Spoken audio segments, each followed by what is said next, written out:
Hey folks, Gary Duncan here with DreamHomemaster.com, where we help keep your dream home from becoming a nightmare. Now, I'm in a new construction house, or pretty new, and one of the things that I see all the time that you just need to be aware of is your dishwasher discharge tube. You're supposed to run your dishwasher tube and have a loop, kind of a drip loop, or not drip loop, but a trap.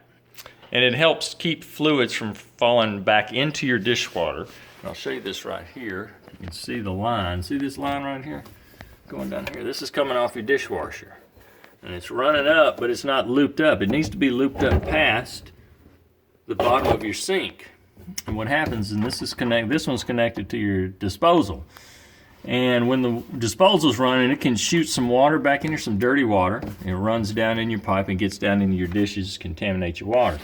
But also, when the dishwasher discharges, you're not going to get a ton of it flowing back that way. Now, the thing is, most of your new dishwashers have it already on the side of the unit. And right inside the casing here, it's already run up to create a trap.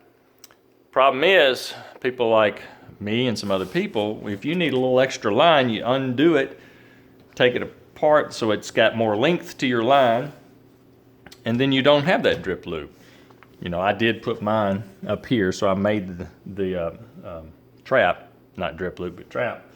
And so, as a home inspector, you know, if we don't see it up there, we call it out. We can't tell whether it's done it.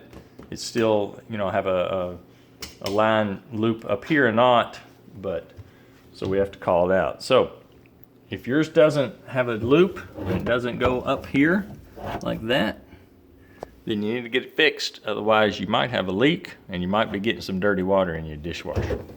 So hopefully this is helpful. Click on the link for more information below. Y'all have a good day.